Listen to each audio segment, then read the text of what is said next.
नमस्कार, मैं हूं मोहन तिवारी। आज की विशेष प्रस्तुति में आपका स्वागत है। टीवी 24 आज अपने दर्शकों को बताने वाला है कि 2024 का जो ये फाइनल है उसके परिणाम किधर जा सकते हैं। तो आज एग्जिट पोल के जो नतीजे आए हैं उसका आज हम विश्लेषण करेंगे और एक मेगा एग्जिट पोल आपके सामने रखने वाले हैं।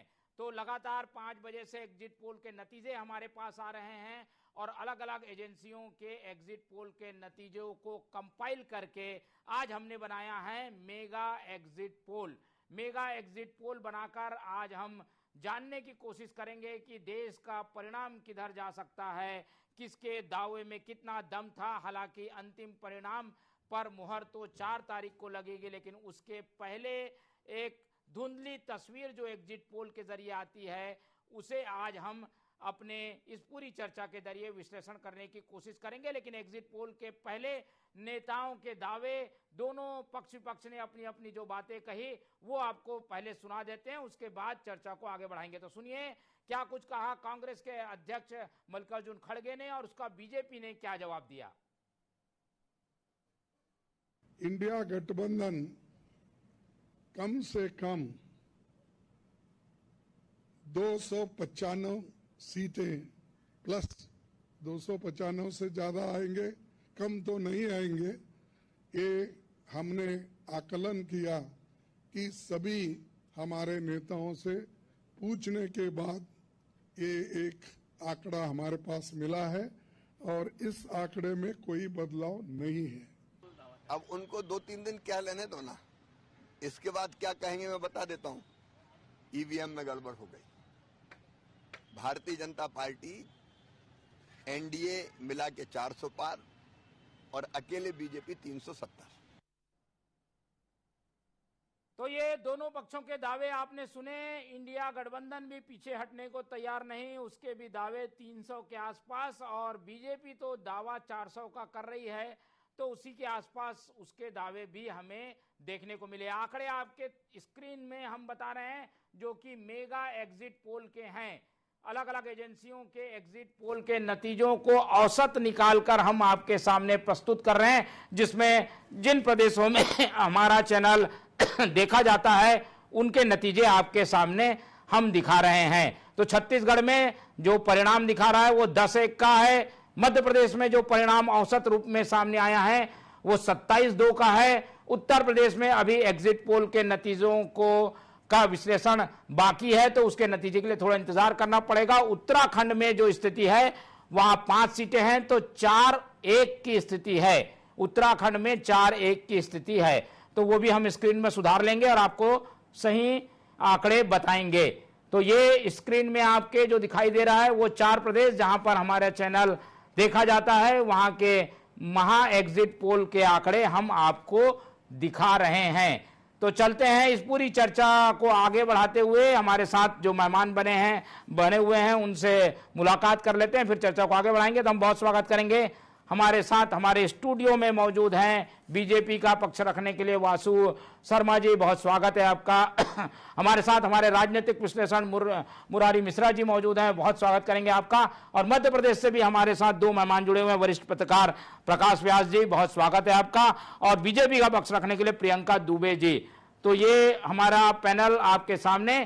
कांग्रेस ने अभी देर से ही सही लेकिन सूचना दे दी है कि वो भी डिबेट में शामिल होगी, लेकिन कल से दोपहर तक स्थिति साफ नहीं थी कि वो डिबेट में शामिल होंगे कि नहीं होंगे, लेकिन अब पता चला है कि वो भी डिबेट में हिस्सा लेंगे। लेकिन पैनलिस्ट हमारे बने हुए हैं, एक एक करके प्रतिक्रिया लेते हैं। जो महा एग्जिट पोल का औसत आ रहा है, जो एक तरीके से एवरेज आ रहा है, वो हम आपको दिखा रहे हैं। तो पहली प्रतिक्रिया मध्य प्रदेश से लेते हैं, बड़ा प्रदेश। वहां पर स्थिति कांग्रेस को थोड़ा गेन, 1 सीट पिछले बार थी, अब 2 सीट हो सकती है, ऐसी जानकारी आ रही है। प्रकाश जी से टिप्पणी ले लेते हैं। प्रकाश जी, क्या ये आंकड़ा और बढ़ सकता है? 2 सीट तो मान के चले और इसमें इजाफा होगा क्या कांग्रेस के लिहाज से?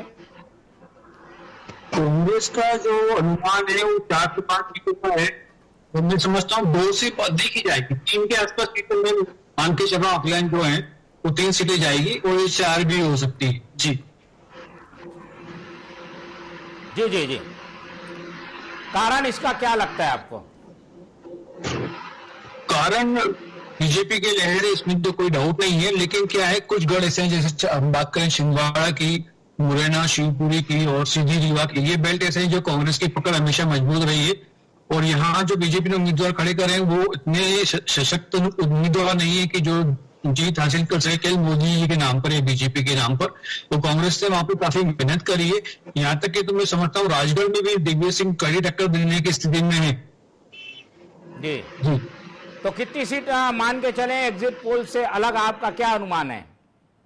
मेरा 29 में से मान के चले आप 25 के आसपास जो है बीजेपी को जा रही है और 4 सीटें कांग्रेस को जा रही है।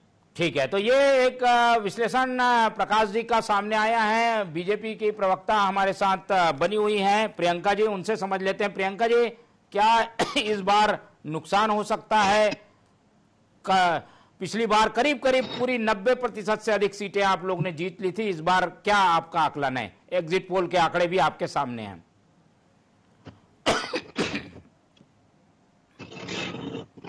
30 सीटों के ऊपर कमल हमारा खिलेगा और ये विश्वास मेरे हर एक कार्यकर्ता की मेहनत पर जो है डबल इंजन के सरकार के ऊपर जनता का पूरा विश्वास है। और आज जो विकास की गंगा मध्य प्रदेश में बह रही है, या जो बीमारी राज से आज जो मध्य प्रदेश आज स्वर्णिम मध्य प्रदेश की ओर अग्रसर है, उसमें जो हमारे सतत प्रयास लगातार हम लोग कर रहे हैं। और जैसे कह सकते हैं कि परिवर्तन एक निरंतर श्रृंखला है, जिसमें हम लोग हमेशा बेहतर से भी और बेहतर करने के लिए लगे रहते हैं। उसके ऊपर हमें पूरा विश्वास है, चाहे मुरैना और पवार से शिवमंगल ही होगा, एक चिंता की बात नहीं है। और जिस तरीके से छिंदवाड़ा की बात की जाती थी, तो पिछली बार भी कहा जाए तो बहुत ज्यादा मार्जिन नहीं था, और वो मार्जिन भी हमारे पिंटू साहू के पूरी तरीके से हिसाब से करेंगे और छिंदवाड़ा सीट भी हमारी होगी। तो कोई भी बुरा भाव नहीं है, कोई दो मत है ही नहीं। 29 सीट के ऊपर कमल खिल रहा है और कमल पुष्पों की माला भारत माता को अर्पित होगी, और आप खुद भी उस दिन सेलिब्रेट कर रहे होंगे और हम सब उस जश्न में शामिल होंगे। ठीक है, तो बीजेपी तो मान के चल रही कि 29 की 29 सीटें जीती जाएंगी, लेकिन पिछले बार प्रचंड लहर होने के बावजूद एक सीट में हार मिली थी। इस बार लहर जैसी स्थिति नहीं है, तो आकलन अलग अलग तरीके के अलग अलग एजेंसियों के आ रहे हैं। हमने एक एग्जाई करके महापोल बनाया है, जिसके आंकड़े हम आपको दिखा रहे हैं। प्रकाश जी का कहना 4 सीटों का है कांग्रेस को, और प्रियंका जी जैसे कि अपनी पार्टी का अनुमान बता रही हैं कि 29 की 29 सीटें जीत रही हैं। छत्तीसगढ़ की ओर चलते हैं, लेकिन उसके पहले सुनाते हैं एक बयान डॉक्टर रमन सिंह का। विधानसभा अध्यक्ष हैं और पार्टी में बीजेपी में राष्ट्रीय उपाध्यक्ष की भूमिका भी निभा चुके हैं। रमन सिंह ने क्या कुछ कहा, सुनिए, उसके बाद आगे चर्चा करते हैं। ये ममता बनर्जी जी हो या राहुल गांधी हो, अभी से भूमिका बनाना शुरू कर दिए। हार दिख रहा है और हार को दिखने के लिए अब उनके पास कोई कारण नहीं बचा है। और सुप्रीम कोर्ट ने ईवीएम के बारे में साफ कह दिया है कि इस प्रकार की कोई तकनीकी दृष्टि से कोई परिवर्तन उसमें नहीं किया जा सकता, और वो 100% प्रमाणित है। इसके बाद भी अब 4 तारीख को रिजल्ट आना है, तो उसके लिए क्या भूमिका बनाए, तो यही एक बहाना ढूंढ रहे हैं। सूत न कपास जुलाहे की लठी, कहीं दूर दूर तक कोई संभावना गठबंधन में है नहीं उनके। और खड़गे जी दिवा स्वप्न देख रहे हैं, उनको ये कल्पना ही नहीं करना चाहिए। जिस पार्टी के 30-40 सांसद ही जीत के मुश्किल से आते हैं लोकसभा में, उत्तर प्रदेश में 2 विधानसभा जीत के आए हैं, उनकी क्या स्थिति है आज देश के अंदर सब जानते हैं। 6 चरण के चुनाव हो चुके हैं, 7वें चरण का चुनाव जारी है, मतदान हो रहा है, और ये 7 चरण के बाद अब ये स्पष्ट हो चुका है 4 तारीख को जो मतदान होगा, भारतीय जनता पार्टी स्पष्ट बहुमत के साथ सरकार बन रही है। मोदी तीसरे बार प्रधानमंत्री बन रहे हैं। तो ये थे डॉक्टर रमन सिंह, जो कि इस बात का खंडन कर रहे हैं कि ईवीएम में कोई गड़बड़ी हो सकती है, और ईवीएम को लेकर जो पिछले दिनों कुछ बातें विपक्ष के नेताओं के द्वारा कही गई, उस पर वो अपना वक्तव्य दे रहे थे। इसके साथ ये भी दावा करने से वो नहीं चूक रहे हैं कि उनकी सीटें काफी बेहतर आने वाली है। जीत का एक बड़ा दावा रमन सिंह तर्क भी दे रहे हैं, बता भी रहे हैं और विपक्ष को आड़े हाथों भी ले रहे हैं। चर्चा को आगे बढ़ाते हैं। मध्य प्रदेश से जो मेहमान थे हमारे साथ वो जुड़े हुए हैं, लेकिन छत्तीसगढ़ से हमारे साथ वासु शर्मा और मुरारी मिश्रा जुड़े हुए हैं। उनसे पहले टिप्पणी ले लेते हैं। मुरारी जी, देश भर की स्थिति के हिसाब से हालांकि कुछ सेलेक्टेड प्रदेशों के ही आंकड़े अभी तक आए हैं, आंकड़े लगातार आना बाकी है। आपका क्या आकलन है? देश भर के स्थिति को आप कैसे देखते हैं? एग्जिट पोल आपका क्या बोलता है? मोहन जी, आपके टीवी 24 के समस्त दर्शकों को मेरा राम राम। देखिए, आप मध्य प्रदेश की शुरुआत किए थे। मध्य प्रदेश में एक आपका छिंदवाड़ा और दूसरा मंडला में मेरे को जो लगता है फाइट कांग्रेस दे रही है। मंडला में फग्गन सिंह कुलस्ते जी विधानसभा चुनाव हार चुके थे और वहां पे कांग्रेस के प्रत्याशी बहुत अच्छा चुनाव लड़े, कांग्रेस भी अच्छा चुनाव लड़ी और बहुत स्ट्रांग एरिया है कांग्रेस के पॉइंट ऑफ व्यू से। जो 2 सीट आप दिखा रहे हैं, तो मेरे को लगता है ये छिंदवाड़ा और मंडला सीट दोनों हो सकती है। इसके अलावा जो आपने प्रश्न किया छत्तीसगढ़ के बारे में, छत्तीसगढ़ में अनुमान तो 11 का 11 है हम लोगों का, बीजेपी का, लेकिन एक सीट जो बता रहा है ये हो सकता है कांकेर हो।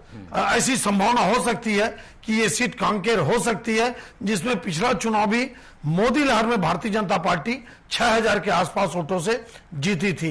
रही बात जो आंकड़े आप महा एग्जिट पोल के रूप में बता रहे हैं, इसमें साउथ के आंकड़े ज्यादातर टीवी चैनल बता रहे हैं। इसमें भारतीय जनता पार्टी के लिए एक अच्छी खुशखबरी है, अच्छा सुखद पल यह है कि मोदी जी जो ताकत झोंके थे तमिलनाडु में, केरल में, आंध्र प्रदेश में, तेलंगाना में, महाराष्ट्र में, उसका परिणाम दिखा रहा है। और भारतीय जनता पार्टी का खाता आंध्र प्रदेश में खुल रहा लगता है, भारतीय जनता पार्टी का खाता तमिलनाडु में खुल रहा है और भारतीय जनता पार्टी का खाता आपका केरल में खुल रहा है। ऐसा एग्जिट पोल के कुछ रिपोर्ट आ रहे हैं और आपका भी यही अनुमान दिखाया जा रहा है एग्जिट पोल का।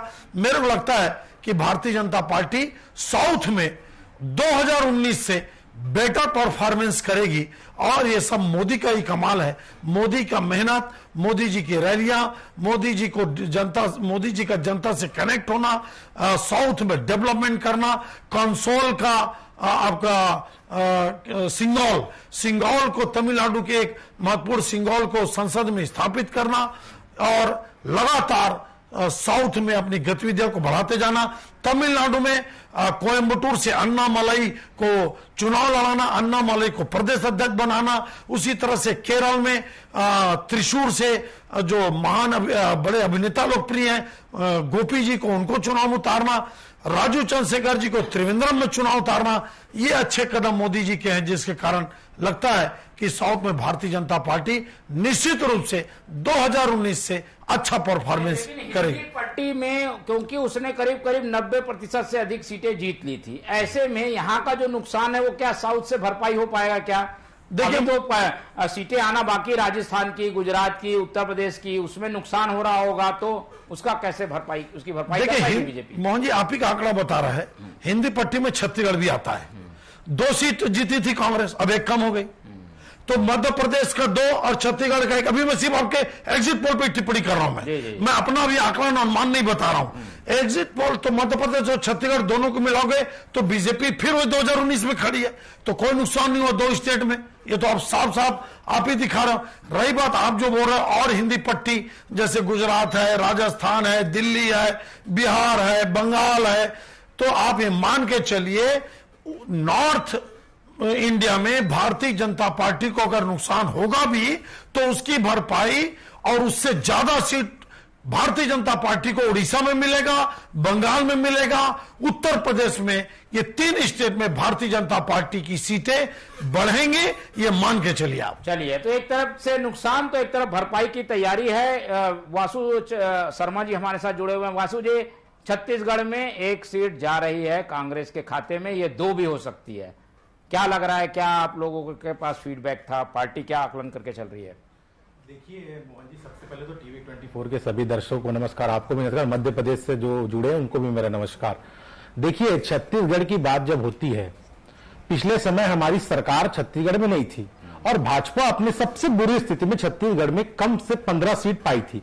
उसके बाद भी हमने 11 में से जब मोदी जी का चेहरा सामने आया और जनता ने देखा कि 4 महीने पहले विधानसभा में भारतीय जनता पार्टी को उन्होंने विपक्ष में बैठाया था, लेकिन 4 महीने के बाद जब लगा कि केंद्र का चुनाव है और उसके चेहरा मोदी जी हैं, तो 4 महीने में छत्तीसगढ़ की जनता ने कांग्रेस पार्टी को जवाब दे दिया और 11 में से 9 सीट भारतीय जनता पार्टी के खाते में आई। आपकी बार तो मोदी की गारंटी में हम विधानसभा चुनाव जीते हैं और पूर्ण बहुमत की सरकार बनाए हैं।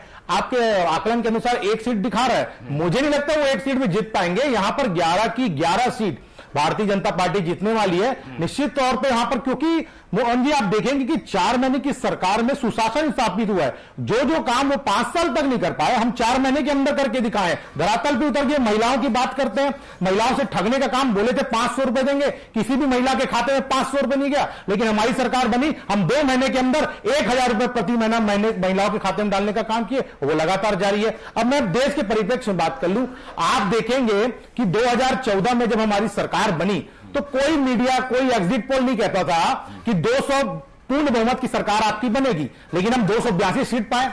यही आप 2019 में देखिए, कोई नहीं, हम कहते थे आपकी पार 300 पार, लेकिन कोई मीडिया, कोई सर्वे हमको ये नहीं दिखाता था। हम उसके बाद 303 सीट पाए, 303 सीट आए। और एनडीए की बात करूं तो 353 सीट थी एनडीए की। आज हम 400 की बात कर रहे हैं, तो हम पिछले ट्रैक रिकॉर्ड के हिसाब से बात कर रहे हैं, क्योंकि हमने 373 सीट एनडीए ने जीता हुआ है। अब 400 पार की बात कर रहे हैं तो हमारा ट्रैक रिकॉर्ड ऐसा है। और आप बोल रहे हैं कि हिंदी पट्टी में कहीं पर भी भारतीय जनता पार्टी को दिक्कत नहीं है, क्योंकि भारतीय जनता पार्टी ने और आदरणीय प्रधानमंत्री जी मोदी जी ने 10 साल में सुशासन स्थापित किया।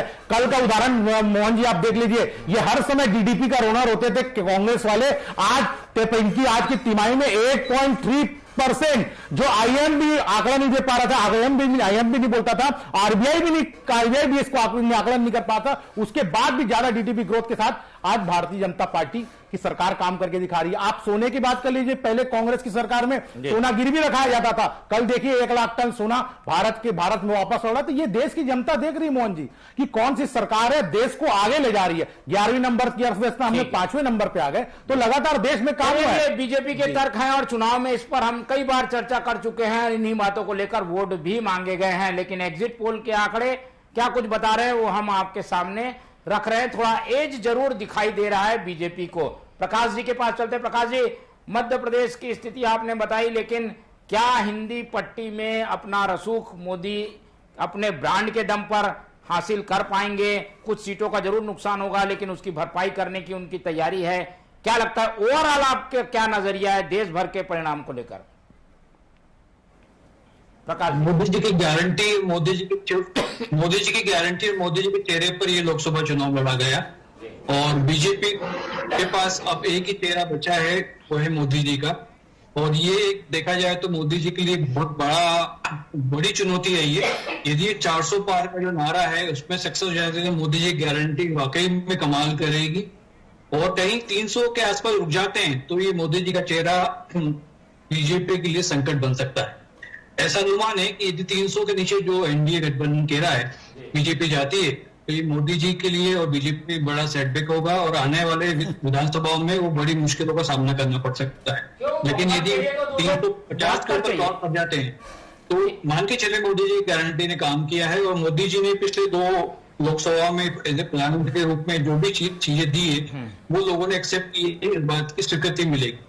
जहां तक मैं समझता हूँ हिंदी बेल्ट में सीटों में कुछ अंतर आएगा, लेकिन जैसे आपने कहा कि एज बीजेपी को मिली हुई है, निसंदेह बीजेपी को मिली हुई है कि जहां जहां कांग्रेस की सरकार की, राजस्थान की बात करें, छत्तीसगढ़ की बात करें, मध्य प्रदेश की बात करें, वहां छत्तीसगढ़ में और राजस्थान में लोगों ने अभी विधानसभा में कांग्रेस को नकारा है, इसलिए हो सकता है लोकसभा में कांग्रेस को उसका नुकसान उठाना पड़े।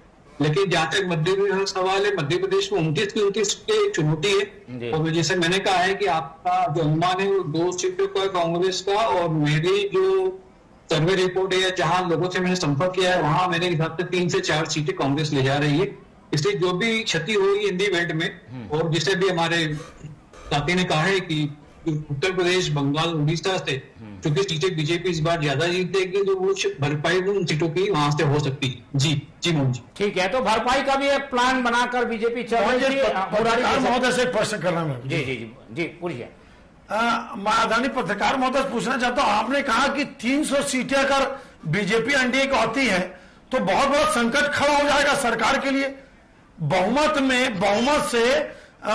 से 28 सीट ज्यादा आना, वो संकट कैसे हो गया, ये मैं जानना चाहता हूं आपसे। मेरा मतलब राजनीतिक संकट का नहीं, मेरा मतलब बीजेपी का आंतरिक संकट की बात करता हूँ। आंतरिक संकट की समझा दीजिए, आंतरिक संकट कैसे खड़ा होगा? मोदी जी तीसरी बार प्राइम मिनिस्टर बन रहे हैं, आपके अनुसार अगर 300 सीट आ रहे हैं, आंतरिक संकट से मेरा मतलब है कि जो हम एक मापदंड तय करते हैं, जो माननीय मोदी जी ने किया है 400 का, और यदि उसमें हम खरे नहीं उतरते हैं तो कहीं ना कहीं एक विश्वास से प्रश्न चिन्ह लगता है बीजेपी की रणनीति को लेकर। 400 सीट तो लक्ष्य था ना एनडीए का। 400 सीट आ रही है ये तो नहीं बोले मोदी जी, ये 400 सीटों का लक्ष्य था कि हम 400 सीटें हमको लाना है। जैसे कोई स्टूडेंट किसी एग्जाम में बैठता है और 100 नंबर में 90 नंबर का लक्ष्य लाता है, और मान लो 85 पाता है, 80 नंबर आता है, तो संकट कैसे हो गया ये नहीं समझ पा रहा हूं। वो कह रहे हैं कि बीजेपी के अंदर में मोदी की जो एक छवि बनी हुई है ज्यादा सीटें दिलाने वाला, उसमें कहीं कमी आएगी तो उस पर सवाल उठ सकते हैं। मोहन जी, ये गैर कांग्रेस की तीसरी बार बनने वाले प्राइम मिनिस्टर है। ये पूरे हिंदुस्तान में मोदी जी के डंका बजेगा। पूरे हिंदुस्तान ने पूरी दुनिया में मोदी जी का जलवा कायम होगा। पूरी दुनिया मोदी जी के राजनीतिक व्यक्तित्व का लोहा मानेगी। पूरी दुनिया मोदी जी के पीछे चलने को विवश हो जाएगी। हिंदुस्तान दुनिया का सबसे बड़ा लोकतंत्र है, और मोदी जी अगर तीसरी बार प्राइम मिनिस्टर बनते हैं तो ये मान के चलिए, ये संकट विपक्षी नेताओं को होगा, ये संकट विपक्ष की पार्टियों को होगा, और मोदी विरोधियों के लिए संकट है। मैं नहीं समझ पाया बात को। ठीक है, चलिए, तो ये अलग एक बहस हो जाएगी। हम आज आंकड़ों पर बने रहते हैं और आगे इस चर्चा को बढ़ाते हैं। प्रियंका जी की ओर रुख कर लेते हैं। प्रियंका जी, मध्य प्रदेश में आप लोगों की सरकार को अभी कुछ नई सरकार जो मुख्यमंत्री मोहन यादव जी के नेतृत्व में बनी है, कुछ महीने हुए हैं। अगर वहां पर जैसा कि हमारे पत्रकार महोदय बता भी रहे हैं कि उनके विश्लेषण में 4 सीटें हैं जो माइनस हो सकती हैं, ऐसे में सरकार का भी आकलन किया जाएगा, सरकार की प्रतिष्ठा भी दांव पे लगी हुई है। इसको कैसे देखते हैं, इस तरीके के आकलन को? देखिए, मैं 100% इस बात के लिए आश्वस्त हूँ कि डबल इंजन की सरकार के ऊपर विश्वास करते हुए हमारे रेटिंग मजबूतियों को ध्यान में रखते हुए, मध्य प्रदेश की इंफ्रास्ट्रक्चर के डेवलपमेंट को ध्यान में रखते हुए, हमें किसी भी प्रकार का साइंटिफिक ही नहीं कि मध्य प्रदेश में हमें कहीं कोई नुकसान होने वाला है। जैसे मैंने पहले भी कहा कि जो हमारी छिंदवाड़ा सीट की हम बार बार बात करते हैं, मात्र 32,000 का पिछली बार अगर आप देखेंगे वहां पर कमलनाथ जी का वोट प्रतिशत लगातार कम होता चला गया है, और इस समय से 32,000 का मार्जिन लोकसभा इलेक्शन में बहुत ज्यादा मायने नहीं रखता है। तो निश्चित तौर पर हम 29 सीटें जीत रहे हैं, इसलिए इस प्रकार की कल्पना करना हमारी जरूरत है, क्योंकि जिन लोगों के पास प्रत्याशी ना हो, जिनके पास कोई एजेंट ना हो, जिनके पास प्रस्तावक ना हो, जिनकी नीतियां स्पष्ट ना हो, जिन्होंने हर एक तीसरा जो है वो कपड़ा पहनने की पावर ऑफ अटर्नी बैठी हो, गाड़ियां खाने की पावर ऑफ अटर्नी बैठी हो, ऐसी नीति नेतृत्व विहीन पार्टी को कोई कहने को नहीं कर सकता। तो आज का समाधान हो चुका है, वो विकास को चुनता है, अपने हितों को चुनता है, अपने लाभ को चुनता है, अपने स्पष्ट निर्देशों को चुनता है, अपने उत्थान को चुनता है। तो ये सब जानते हैं कि उनका भला किस पार्टी के साथ है, किसकी कथनी और करनी बिल्कुल एक है। स्पष्ट नीतियों के साथ हम उद्देश्य प्राप्त कर रहे हैं, तो बहुत ज्यादा समय नहीं लगेगा। आज जिस तरह से कांग्रेस ने एग्जिट पोल का बहिष्कार किया है, जनता ने उनका बहिष्कार कर दिया है। रोकना चाहूंगा प्रियंका जी, अब एक तस्वीर देश भर की साफ हो गई है। 543 सीटों का जो एग्जिट पोल आया है, उसमें एनडीए को करीब 340 सीटें मिलती हुई दिख रही है। एक बड़ा अपडेट, महा एग्जिट पोल में करीब 340 सीट बीजेपी गठबंधन को मिलती दिख रही है, वहीं इंडिया गठबंधन करीब 187 सीटों पर सिमट रहा है। हालांकि उसने भी गेन किया है, पर उसकी सीटें 187 के आसपास बनी हुई हैं। अदर की संख्या 16 है। इस पर एक एक टिप्पणी ले लेते हैं। पहले मुरारी जी के पास चलते हैं। मुरारी जी, इस आंकड़े को कैसे देखते हैं? 340 में रुक रही है बीजेपी, जो कि 400 का नारा दे रही थी। देखिए मोहन जी, फिर मैं इस बात को बोलता हूं कि भैया हम लोगों को ये भ्रम नहीं पालना चाहिए। ये कार्यकर्ताओं में उत्साह बढ़ाने के लिए, जनता में विश्वास पैदा करने के लिए, लोगों में एक अच्छा माहौल बना रहे, इसलिए नरेंद्र मोदी जी ने 400 पार का नारा दिया था। उनका यह नहीं कहना था कि मैं 400 सीट का चुनाव जीत रहा हूं, उससे कम नहीं जीतूंगा।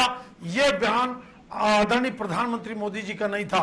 और ये किसी भी नेता का, किसी भी अच्छे जो परफॉर्मर है, उसका ये दायित्व बनता है कि वो लक्ष्य ज्यादा लेकर चले। जब तीर को हम ऊपर के मेन पॉइंट से चलाकर ऊपर जब चलाते हैं, तब वो टारगेट पे जाता है। लक्ष्य हमेशा ज्यादा और ऊंचा साधा जाता है, तभी लक्ष्य अपने निशाने पे लगता है। मेरे को लगता है ये आंकड़े सही लग रहे हैं आपको? नहीं, मेरे को ये आंकड़े जो एनडीए का 340 दिखा रहा है, मैं इससे एनडीए को ज्यादा देता हूं। कितना दे रहे हैं आप? मेरा अनुमान यह है कि एनडीए 370-380 के आसपास एनडीए जाएगी और भारतीय जनता पार्टी 303 सीटों से कम 20-25 सीट ज्यादा आएगी। ये मेरा अनुमान है। बाकी तो अब 4 तारीख को रिजल्ट दिखेगा। चलिए प्रकाश जी, आपका क्या देश भर को लेकर अनुमान है? मुरारी जी ने तर्क भी बता दिए और आंकड़े भी बता दिए। आप क्या सोचते हैं इन आंकड़ों को लेकर? आंकड़े जो है अपने आप में सब कुछ बयान कर रहे हैं। 340 और मेरा अनुमान भी जो है 330 और 350 के बीच का था, और उसमें एनडीए का ही रोल रहेगा पूरा 350 का। उसके बाद बीजेपी जो है 300 टच करेगी। हो सकता है 290 हो, 305 हो, लेकिन 300 के आसपास ही रहेगी बीजेपी। जी ठीक है, तो आंकड़े उसी के आसपास आ रहे हैं। लेकिन उत्तर प्रदेश के भी आंकड़े हमारे पास मिल गए हैं। पिछली बार से सीटें बीजेपी की बढ़ रही हैं और 69 सीट मिल रही है बीजेपी को, 11 सीट जो मिल रही है इंडिया गठबंधन को। ये भी एक आंकड़ा हमें मिला है अभी अपडेट। बीजेपी से प्रतिक्रिया ले लेते हैं। 400 पार का नारा था वासु जी, लेकिन सीटें आ रही हैं करीब 350 के आसपास। कैसे देखते हैं इसे? देखिए मोहन जी, मैंने पहले ही हर साल का आपको ट्रेंड बताया, और लगातार चुनाव में सर्वे होते हैं और उसका आंकड़ा रखते हैं टीवी चैनल वाले। उसके बाद भी हमको उम्मीद है, क्योंकि हमारी परफॉर्मेंस है, हमने 10 साल के अंदर इस देश में काम करके दिखाया है। मोदी जी की नीतियों, गरीब अंतिम पंक्ति के व्यक्ति तक उसको लाभ मिला है।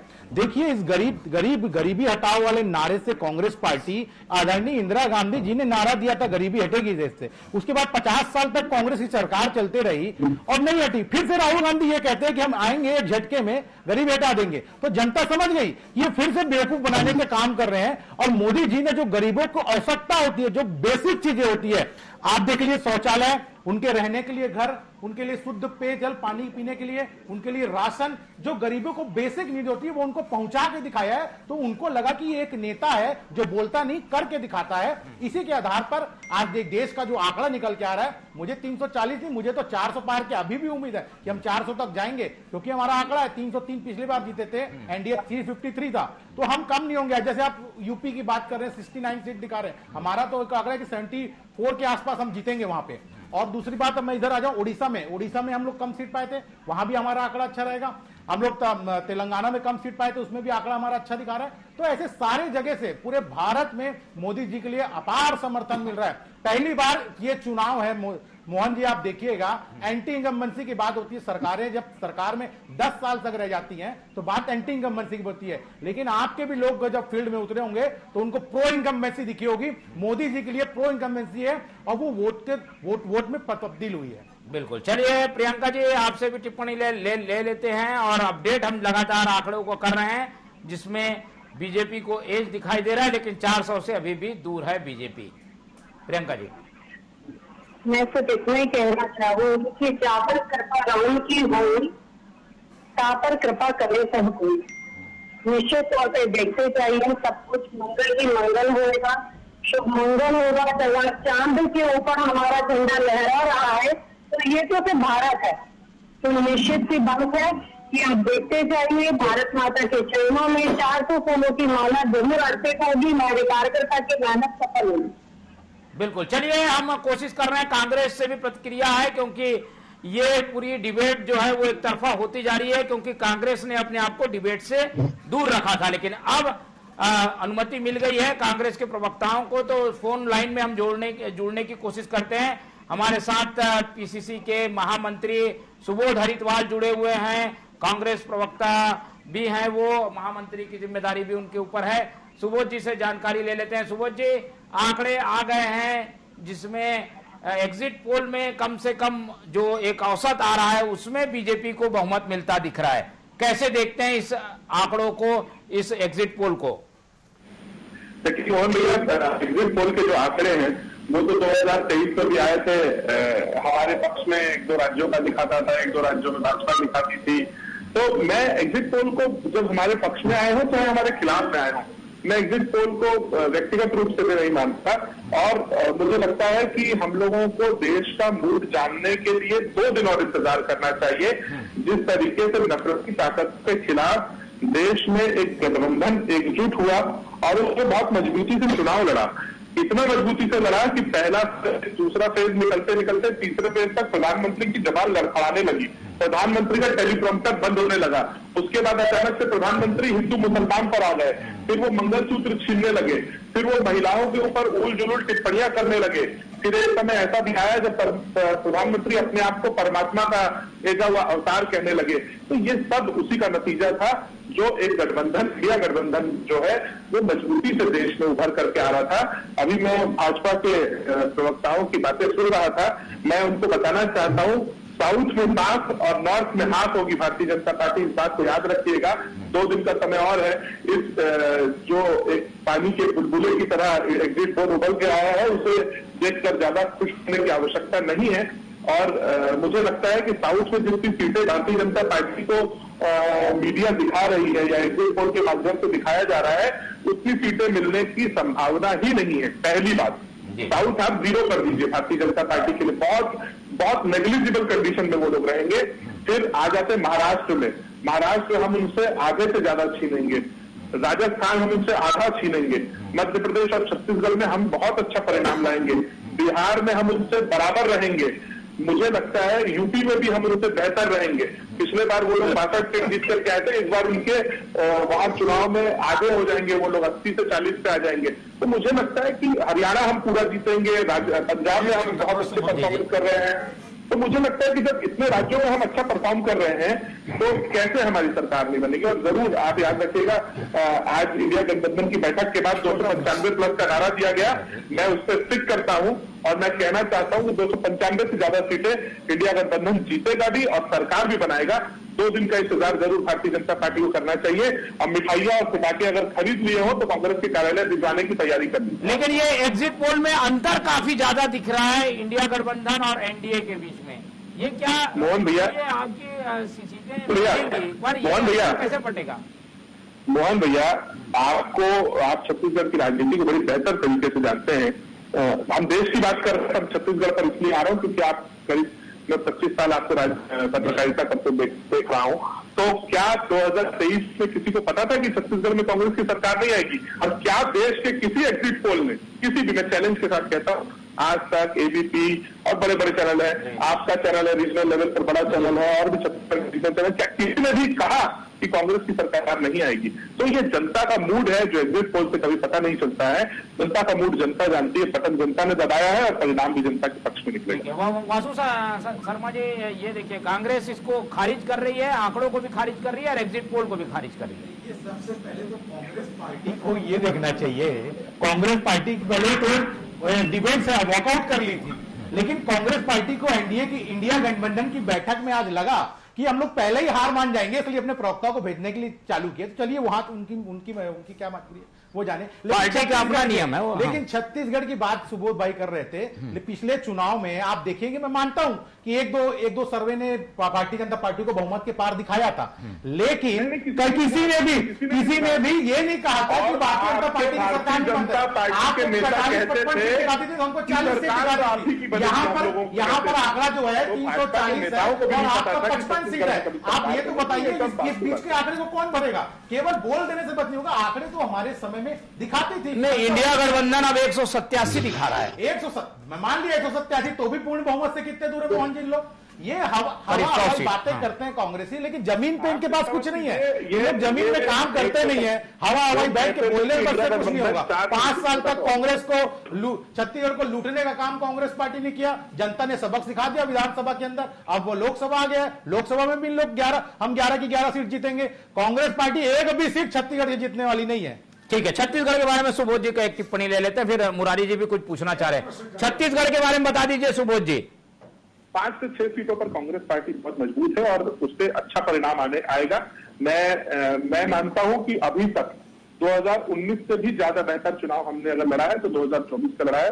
हम बहुत आशान्वित हैं कि छत्तीसगढ़ में हम भारतीय जनता पार्टी से ज्यादा सीटें जीतेंगे। मैं भारतीय जनता पार्टी की तरह अति आत्मविश्वास में 11 की 11 नहीं कह रहा हूं, ये भी मेरी समझदारी है। और ये अगर मैं कह रहा हूं कि हम भारतीय जनता पार्टी से ज्यादा जीतेंगे तो ये आप समझ के चलिए कि हम वाकई में ज्यादा जीतेंगे। हमारे पास आराम से 6 से 7 सीटें जीतने की संभावनाएं हैं। भारतीय जनता पार्टी को छत्तीसगढ़ में बहुत बड़ा 75 सीट कह रहे थे आप। चलिए, वो दूध के जले हैं, छाछ पे 6 महीने में लोगों को परेशान किया है, उसका परिणाम जनता ही नहीं देगी। ठीक है, ये मुरारी मिश्रा जी हैं हमारे साथ, राजनीतिक विश्लेषण लेकर पहुंचे हुए हैं, उनसे वो एक सवाल करना चाहते हैं। सुबोध भाई, आपने ये कहा कि हम उत्तर प्रदेश में बीजेपी से ज्यादा सीटें जीतेंगे। आपने ये कहा उत्तर प्रदेश में, आप उत्तर प्रदेश में लड़ कितने सीटें पर आए ये बताइए। नहीं, वो इंडिया गठबंधन नहीं, ये बोले कांग्रेस बीजेपी से ज्यादा परफॉर्मेंस करेगी। दूसरा सुबोध बुरारी भी शायद आप भारतीय जनता पार्टी का टोला ओढ़कर बात करते हैं, इसलिए आपने मेरी बात को ठीक से नहीं सुना। मैंने कहा कि हम उत्तर प्रदेश में भारतीय जनता पार्टी के पिछले परफॉर्मेंस से उसको पीछे ढकेलेंगे। हमने कहा 52 सीटें जीते थे, भारतीय जनता पार्टी 40 सीटें समझ जाएगी। मैंने नहीं कहा कि भारतीय जनता मैंने कहा ना आप भाजपा की जुड़े हुए व्यक्ति हैं, इसलिए आपको गलत सुनाई दिया होगा। दूसरा सुबोध भाई, छत्तीसगढ़ में आप बोले कि हम भाजपा से ज्यादा जीतेंगे 6-7 सीट। आप ये बताइए 2018 में आपकी सरकार बनी, उसके बाद हम 9 सीट पे हार गए। इवन मुख्यमंत्री पाटन से चुनाव हार गए लोकसभा में। आप किस आधार पर ऐसा बोल रहे हैं कि हमारी इस बार सीट बढ़ेगी, जबकि आपकी सरकार भी नहीं है? चलिए सुन लीजिए। अच्छा सवाल किया आपने। मैंने तो कहा ना कि हम जब सरकार में आए थे 4 महीनों में जनता के पास हमारी बातें पहुंचने में समय लगा। जनता उस समय मोदी जी के सुनने से पहले हंसना, मुझे लगता है कि अगर आप विश्लेषक सवाल कर रहे हैं, मेरे जवाब पर आपको हंसने का अधिकार नहीं। मुरारी मिश्रा जी, मैं भी आप पर बहुत सारी बातों पर हंस सकता हूँ, पहली बात। उसके बाद मैंने खुद कहा 2019 से बेहतर चुनाव हमने 2024 में लड़ा है। मैं मानता हूं इस बार पाटन भी जीतेंगे, दुर्ग लोकसभा भी जीतेंगे, राजनांदगांव भी जीतेंगे। आप देखते रहिए, परिणाम बहुत बेहतरीन आएगा। मैं मानता हूं आपका विश्लेषण अपनी जगह है, पर मुझे पूरा यकीन है कि हम भारतीय जनता पार्टी से ज्यादा सीटें छत्तीसगढ़ में जीतेंगे।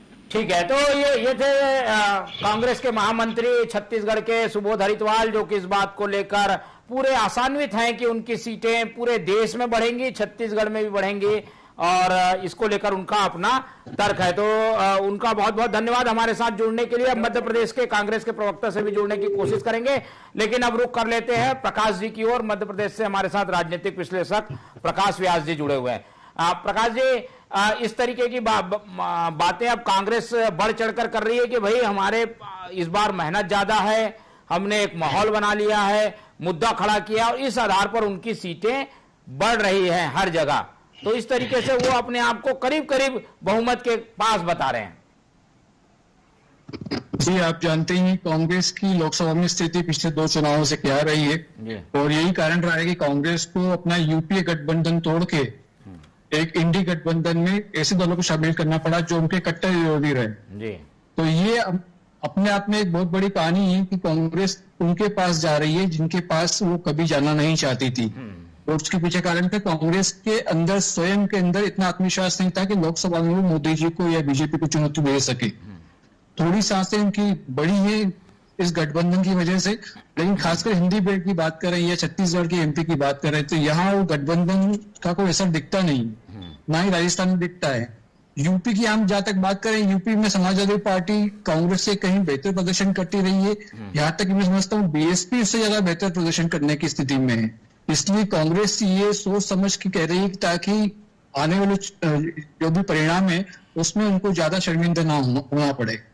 जी मोहन जी। ठीक है, तो नपातुला बयान कांग्रेस दे रही है, हालांकि थोड़े पीछे दिख रही है, इसलिए उसकी कोशिश है कि एक माहौल अभी भी बना के रखा जाए, क्योंकि परिणाम के दिन, गिनती के दिन कार्यकर्ताओं के मोराल पर भी इसका असर पड़ता है। लेकिन एग्जिट पोल के नतीजे आपके सामने आ चुके हैं। प्रियंका जी की ओर चलता हूं। प्रियंका जी, कांग्रेस है कि मानने को तैयार नहीं, 4-5 सीटें मध्य प्रदेश से लेने की बात कह रही है, 4-5 सीटें छत्तीसगढ़ से, इसी तरीके से हर जगह करीब 4-5 सीटों का गेन वो हर प्रदेश में करना चाहती है। कितना सही आकलन है उनका, आप क्या कहती हैं? सावन के अंधे को हर जगह हरी हरा नजर आता है, वो मानता ही नहीं है कि सूखा भी आ चुका है। अगर इन्होंने मान लिया होता और सही आत्मावलोकन कर लिया होता, अपनी पार्टी का सही मूल्यांकन कर लिया होता, अपने प्रत्याशियों को सही धरातल पर उतारा होता, उनका सहयोग किया होता, तो तरह तरह की राजनीति छोड़ करके अगर हम नेगेटिव पॉलिटिक्स को अगर दरकिनार करके सकारात्मक प्रयास किए होते तो शायद कुछ भला हो भी सकता था। परंतु बार बार माननीय प्रधानमंत्री जी को गालियां देना, अपशब्द कहना, महिलाओं में रस और चाशनी डूबना और जातिवाद की राजनीति करके हमेशा फूट फाटे या बंटवारे की राजनीति करते रहना, इससे जनता उब चुकी है और इनका कभी भला भी नहीं हो सकता।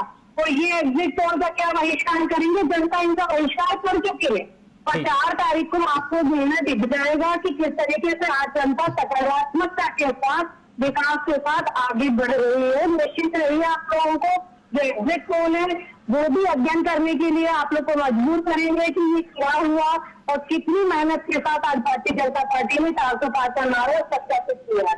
ठीक है, अब एग्जिट पोल के आंकड़े में थोड़ा मध्य प्रदेश में बदलाव दिखा है। 0 से 1 सीट कांग्रेस और बीजेपी को 28 से 29 सीटें मिलती हुई दिख रही है। क्या कहेंगे प्रियंका जी? आप लोगों के चेहरे में एक बार और मुस्कान आ गई है। एक आध सीट तो जीतने दीजिए। भाई साहब क्यों जीतने दें आप? करना चाह रहे हो बताइए। तो सिंपल सी बात है, 29 लक्ष्य है और आपकी बार 400 पार और 29 कमल की माला निश्चित तौर पर चल रही है। अपमान के चलिए 10% मत प्रतिशत हमारा भारतीय जनता पार्टी का बढ़ रहा है और निश्चित तौर पर विजयश्री प्राप्त होते सिद्ध कर रहे हैं। ठीक है, वोट प्रतिशत के हिसाब से भी हमारे पास वोट प्रतिशत के हिसाब से भी हमारे पास आंकड़े आए। प्रकाश जी से सवाल कर लेता हूं। वोट प्रतिशत में भी 50% हर प्रदेश में पाती हुई, जहां पर हिंदी बेल्ट है खासतौर पर, वहां पर बीजेपी दिख रही है। इसे कैसे देखते हैं प्रकाश जी? वोट परसेंटेज बढ़ने के पीछे मुख्य आधार बीजेपी का सपोर्ट है, वो महिला वर्ग का है। महिला वर्ग खासकर विशेषकर जो ग्रामीण इलाका है, रूरल एरिया है, वहां पे महिलाएं बीजेपी की जितनी भी योजनाएं रही प्रदेश स्तर पर या केंद्र स्तर पर, उसका लाभ मिलता रहा है। और मोदी जी की वो एक कहना चाहिए कि अंध समर्थक रही है और मोदी जी से और खासकर शिवराज सरकार में, बाद में मोहन यादव जी की सरकार में भी उनको लाभ मिलता है। इसलिए उनका महिलाएं अंध समर्थक को शपथ से मत कीजिए। चलिए समर्थक रही है, मतलब ये नहीं था कि बेवजह वजह है उनके पीछे मोदी जी की और सब बीजेपी की योजना है, इसलिए समर्थन महिलाओं का। लेकिन कांग्रेस ने भी 1 लाख रुपए देने की घोषणा की थी महिलाओं को, गरीब महिलाओं को, उसका कुछ असर नहीं हुआ होगा प्रकाश जी? उसका असर इसलिए नहीं हुआ कि कांग्रेस ने बहुत देर कर दी थी ये चीजों को। ये विधानसभा के समय से ही कांग्रेस ने जो है एक रणनीति जो तैयार महिलाओं को लेकर, उसमें वो अपनी बात कहने में असफल रही थी। ये वजह रही कि महिलाओं को विशेष आकर्षण नहीं दे पाई इस तरह की बातें, इस तरह की योजनाएं। जी ठीक है, कोई खास असर नहीं हुआ। मुरारी जी, आप भी इससे इत्तेफाक रखते हैं? वोट प्रतिशत 50% के आसपास बीजेपी का, देखिए मोहन जी, ये जो कांग्रेस ने 1 लाख रुपए जो महिलाओं को देने को कहा, ये देश की जनता इस पर विश्वास ही नहीं कर पाई भाई। लगभग 32-33 लाख करोड़ रुपया। वजह क्या है भाई? कोई पैसा दे रहा है, क्यों विश्वास नहीं कर रही है? नहीं, विश्वास इसलिए नहीं कर रही क्योंकि इतनी बड़ी बात कर दी है कि हम चांद तोड़ के लाके देंगे, हम सूर्य भगवान के पास आपको लेके जाएंगे, आपको हम सोना चांदी से, आपको धन दौलत से तौल देंगे। मतलब बातें ऐसी करें जिसको जो धरातल पर उतर सके और जनता जिस पर विश्वास कर सके। 1 लाख रुपया को जनता विश्वास ही नहीं कर पाई।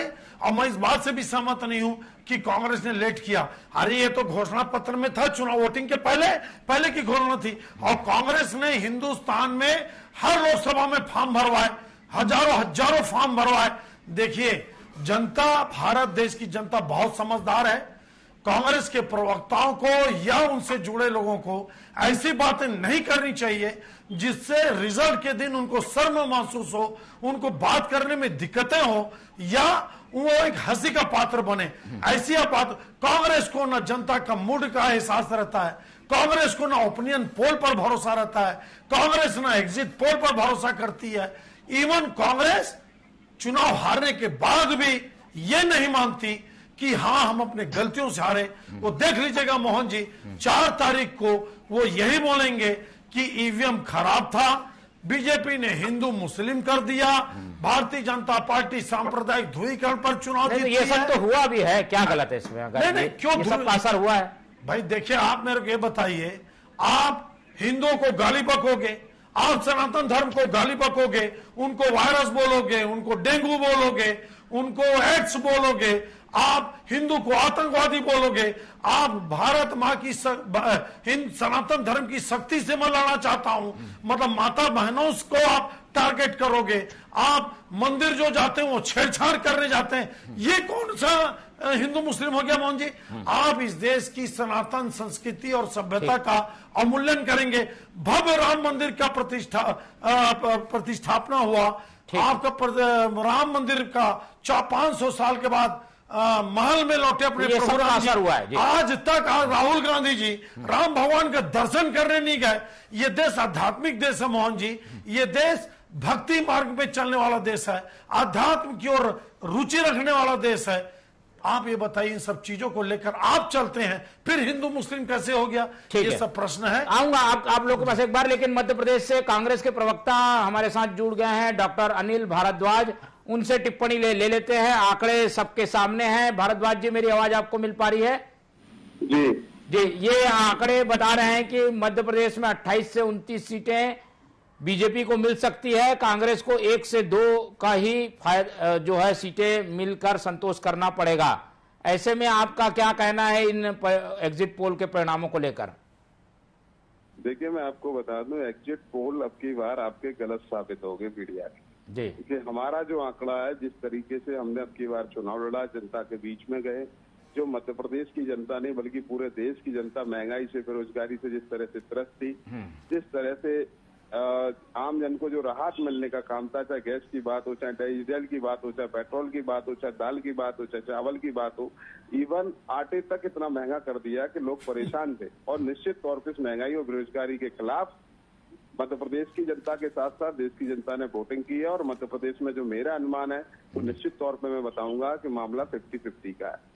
50-50 का है। जी, प्रियंका जी कुछ कहना चाहती हैं? प्रियंका जी, कांग्रेस प्रवक्ता अपना आकलन बता रहे हैं, महंगाई थी और महंगाई का असर हुआ, 50-50 का आंकड़ा है। पर कैपिटा इनकम भाई साहब कितनी थी अपने समय पर? 11,000 से कोई बड़ी व्यक्ति आए, आज 1,46,000 रुपए है। दलहन और तिलहन में नंबर 1 पे मध्य प्रदेश, 24% इंडस्ट्रियल ग्रोथ, उसके बाद अगर 8% पर्यटन की ग्रोथ, उसके बाद अगर इंफ्रास्ट्रक्चर की बात करूँ तो सड़कों का जाल, और बिजली उत्पादन की बात करूं तो बात अलग है। और अगर खपत की बात करूं, आपके समय 5,000 किलोवाट चलता था मेगावाट, आज 28,000 मेगावाट कंजप्शन है मध्य प्रदेश के अंदर। उसके बाद आप लोग कहते हैं कि 50-50, जनता अंधी नहीं है साहब, विश्वास रखिए, वोट डालती है तो हर चीज का वैल्यूएशन करती है। और उसके बाद अभी और आंकड़े गिनवाना शुरू कर दूंगी। आप लोग बात करते हैं स्टार्टअप की, अगर हम बात करें मुद्रा योजना की, अगर हम बात करने जाते हैं स्वयं सहायता समूह के द्वारा लाभान्वित लखपति बहनों की, बताइए, आपको ये बताइए, आप ये बताइए, आपने मैनिफेस्टो में कहा कि गैस का सिलेंडर 450 रुपए में देंगे, आपने दिया क्या? आपने 3100 रुपए गेहूं को खरीदने की बात की, आपने खरीदी क्या? इसका जवाब दीजिए मुझे, झूठे आंकड़े मत दिखाइए, वास्तविक मुद्दों से भटकाने की बात मत करिए। योजना मिला तो पैसा खातों में डीबीटी हुआ, आपके तो प्रधानमंत्री कहते थे 1 रुपया वैसा हूँ कितना पैसा पहुंचता है। तो आप लोग करप्शन की बात करने वाले, जिसको खुद का प्रधानमंत्री ये स्वीकार कर चुका हो कि आप लोग करप्ट थे, तो हम लोगों को तो कुछ कहने के लिए बचता ही नहीं है। आप लोग पहले अपना मूल्यांकन कर लीजिए, धरातल पे इकट्ठे हो जाइए, रस्सी ढूंढना छोड़ करके टंचमार आइटम पर से दिमाग हटा करके महिलाओं के उत्थान पर अगर ध्यान दिया होता, नारी बंधन अधिनियम पहले ले आए होते तो शायद सत्ता में रहते। 1 मिनट मैं अपनी जी भारद्वाज जी जल्दी जी। मैं ये इनसे पूछना चाह रहा हूँ, मैडम से आप इस बात को पूछिए कि आप इस बात को कर रहे हैं, आप बताइए अजीत पवार जी भ्रष्ट है कि नहीं, हेमंत बिस्वा शर्मा भ्रष्ट है कि नहीं? ये सारे लोग तो भ्रष्टाचारियों को आपने रख लिया, आरोप किस पे लगा रहे हैं आप? और पटवारी भर्ती निकालने में लोगों ने देखा 15-15 लाख रुपए लेके जिन लोगों को राजधानी मध्य प्रदेश की वालों लोगों को सिलेक्ट कर दिया पटवारी ने, दूसरे भ्रष्टाचार की बात कर रहे हैं। शिवराज जी के खिलाफ जांच लगाइए आप, ये फिजूल की बातें छोड़ दीजिए। 4 तारीख को आपका जो सत्ता का जो अहम है, ये सत्ता का जो आपका घमंड है, ये मध्य प्रदेश की और देश की जनता तोड़ने का काम करेगी। आएंगे आपके पास आएंगे एक बार, और हमारे साथ छत्तीसगढ़ के पैनलिस्ट भी जुड़े हुए हैं, वासु जी, उनसे समझ लेते हैं। वासु जी, पूरे आंकड़े अब क्लियर हो गए हैं, ज्यादातर एग्जिट पोलों ने बता दिया है छत्तीसगढ़ में बीजेपी को लीड मिल रही है, 1 सीट कांग्रेस को मिलती हुई दिख रही है। कारण लेकिन कांग्रेस गिना रही है, उन कारणों का क्या छत्तीसगढ़ में असर हुआ है क्या? देखिए मोहन जी, मैंने पहले ही भी कहा, अभी कांग्रेस के दोनों प्रवक्ता, चाहे छत्तीसगढ़ की बात कर ले चाहे मध्य प्रदेश की बात कर ले, दोनों प्रवक्ता ये कहते नजर आ रहे हैं कि इस बार हमने चुनाव अच्छे से लड़ा। यानी इसके पहले 2 बार चुनाव कैसे अच्छे से नहीं लड़ा था क्या? चुनाव उस समय भी आपने लड़ा था, लेकिन जनता ने आपको वोट नहीं दिया। ये कांग्रेस पार्टी समझ क्यों नहीं पा रही है कि जनता आपके साथ नहीं है। जनता जब आपके साथ नहीं होगी तो कभी आप चुनाव नहीं जीत पाएंगे, चाहे अच्छे से लड़े चाहे मत लड़े, पहले समझना ये पड़ेगा। अब दूसरी बात हो गई, ये कह रहे हैं कि महंगाई, चलिए मैं पूछता हूं इनसे कि 2004 से 2014 तक 5% से कम महंगाई दर आपके यूपीए की सरकार में 1 साल भी अगर होगी तो मुझे बता दीजिए आंकड़े के साथ। और हमारी बहन कह रही थी स्टार्टअप योजना, बेरोजगारों की बात करते हैं कांग्रेस पार्टी। मैं 2-3 आंकड़े रख देता हूं मोहन जी आपके सामने। स्टार्टअप की बात 2014 के पहले भी स्टार्टअप होते थे, मैं इस बात को मानता हूं, लेकिन वो हाशिए पे होते थे, उसको ना कोई सरकारें फंड उपलब्ध कराती थी ना कुछ करती थी। 2014 के बाद 1,10,000 रजिस्टर्ड सरकारी आंकड़े हैं, उसमें 108 कंपनियां बिलियंस बन गई। बिलियंस का मतलब होता है अर्थात 8,500 करोड़ की कंपनियां वो बन गई है, जिसके अंदर 30 लाख से ज्यादा जॉब क्रिएशन हुए हैं। एक और आंकड़े बताता हूं, ईपीएफओ होता है, 2019 के बाद 7 करोड़ लोग उसमें रजिस्टर्ड हुए हैं। लेकिन चुनाव ही नहीं हुआ, चुनाव तो अलग दूसरे मुद्दों पे नहीं, चुनाव हर मुद्दे में हुआ। आप प्रधानमंत्री जी के 45-50 मिनट के भाषण को सुनेंगे तो ज्यादातर बात वो विकास की करते थे, लेकिन अगर कांग्रेस के मैनिफेस्टो में मुस्लिम लीग की छाप दिखेगी तो ये हमारा धर्म है, हमको जनता को बताना पड़ेगा, तो वो काम हम करेंगे। और आपको बेरोजगारी पे बात कर रहे थे, हमारी बहन ने यह भी बताया कि मुद्रा लोन योजना के तहत हमने 42 करोड़ लोगों को, उसकी राशि है 27 लाख करोड़ रुपए, बगैर गारंटी के लोगों को लोन दिया है, वो भी स्वरोजगार कर रहे हैं। तो कांग्रेस की बेरोजगारी तो मेरे को समझ में आती है, जनता काम कर रही है, जनता मोदी जी के साथ है, इसलिए ये आंकड़े आज दिख रहे हैं कि पूर्ण बहुमत के साथ फिर से सरकार बना रहे हैं। बिल्कुल, चलिए देश इसके स्तर पर एक सिनारियो समझने की कोशिश करते हैं। हम जो महा एग्जिट पोल दिखा रहे हैं उसमें 340 से अधिक सीटें एनडीए को मिलती दिख रही है, भाजपा नित गठबंधन को मिलती हुई सीटें 340 के ऊपर, और इंडिया गठबंधन जिसमें कई दल मिलकर इंडिया गठबंधन उन्होंने बनाया था, उनको करीब 180 के करीब सीटें मिल रही हैं, अदर्स को 16-17 सीटें मिल रही है। मुरारी जी की ओर चलता, मुरारी जी क्या देख रहे हैं कि सीटें बीजेपी की बढ़ रही है? कौन से ऐसे प्रदेश हैं जहां पर सीटें बढ़ती हुई आपको लगती है कांग्रेस की? देखिए मोहन जी, आपके प्रश्न को उत्तर पहले एक लाइन बोलूं। आज एक आर्थिक रिपोर्ट आया है एक बड़े अखबार में, जहां पर महंगाई दर 7% से 5.4% हुआ है, और ग्रोथ पूरे वर्ल्ड में सबसे ज्यादा ग्रोथ रेशियो हिंदुस्तान का है 8%, ना अमेरिका का है ना चीन का। ये आज का आरबीआई का रिपोर्ट है, आर्थिक रिपोर्ट है और आज के बड़े अखबारों में है। और दूसरी बात, आपके प्रश्नों का मैं उत्तर देता हूं। देखिए, उड़ीसा में भारतीय जनता पार्टी की सीट बढ़ेगी, आप नोट कर लीजिए। बंगाल में भारतीय जनता पार्टी की सीट बढ़ेगी, तेलंगाना में भारतीय जनता पार्टी की सीट बढ़ेगी, आपका आंध्र प्रदेश में भारतीय जनता पार्टी की सीट बढ़ेगी, तमिलनाडु में आपकी भारतीय जनता पार्टी की सीट बढ़ेगी, केरल में खाता भारतीय जनता पार्टी का खुलेगा। नॉर्थ ईस्ट में अगर मैं आसाम को भी जोड़ लूं 25 सीट, 14 + 11, इसमें भारतीय जनता पार्टी की सीट बढ़ेगी। मोहन जी, निश्चित रूप से 20, 25, 30 सीट का मैं बढ़त भारतीय जनता पार्टी को 2019 के मुकाबले देखता हूं।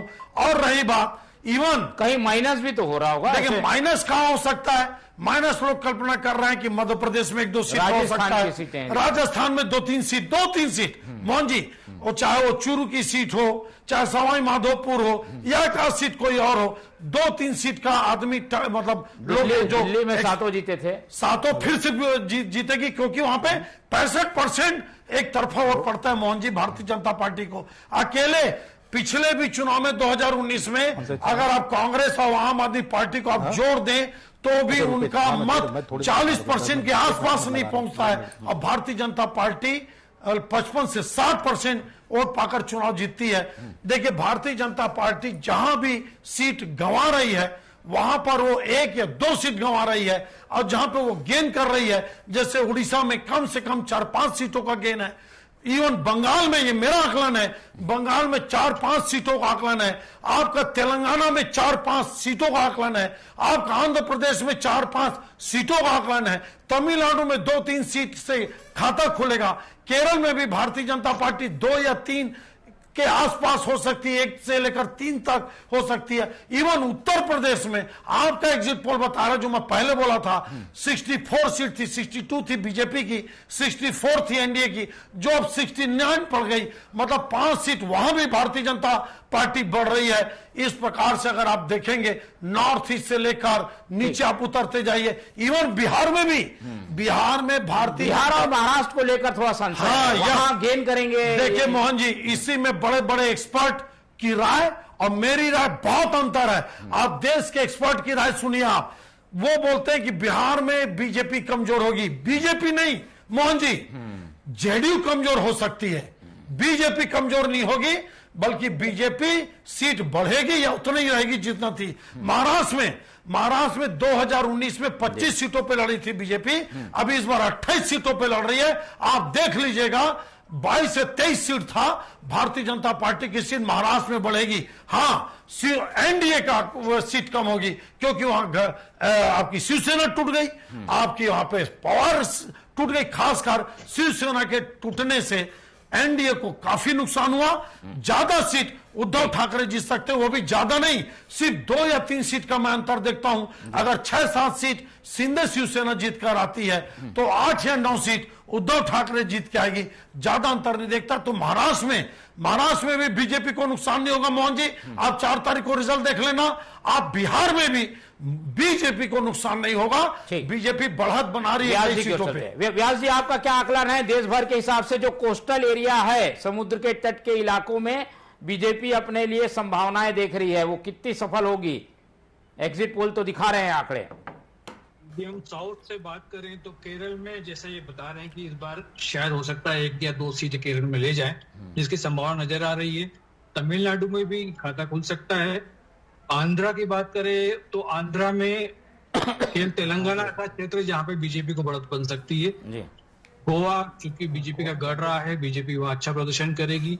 महाराष्ट्र और गुजरात की बात करें तो महाराष्ट्र में बीजेपी का प्रदर्शन पहले से बेहतर होने जा रहा है, जिसका अनुमान मेरा भी यही बोलता है कि बीजेपी पहले लोकसभा से इस बार लोकसभा में सीटें ज्यादा लेके आएगी। तो कोस्टल एरिया में कुल मिला के प्रदर्शन मिला जुला रहेगा, साउथ में थोड़ा कमजोर रहेगा, लेकिन महाराष्ट्र और गुजरात की बात करें या उड़ीसा की बात करें, वहां प्रदर्शन अच्छा दिखाई दे रहा है। जी मोहन जी, बिल्कुल। तो आज के पूरे 1 घंटे के आकलन में हमने सब चीजों को टटोलने की कोशिश की, कांग्रेस और भाजपा का पक्ष भी जाना, और जो आंकड़े महापोल के सामने आए हैं वो हम आपको स्क्रीन में दिखा रहे हैं, जिसमें बीजेपी के गठबंधन को एक बड़ी बढ़त मिलती हुई दिख रही है। हालांकि अधिकृत आंकड़े और अधिकृत परिणाम हमें 4 तारीख को पता चलेगा। एग्जिट पोल के आंकड़े हमने आपके सामने रख दिए, कोशिश ये भी की कि इसकी वजह को भी हम जान सके। तो आज आपके सामने छत्तीसगढ़ में जो 10 से 11 सीट बीजेपी को मिलती दिख रही है, 1 सीट कांग्रेस को मिलती दिख रही है।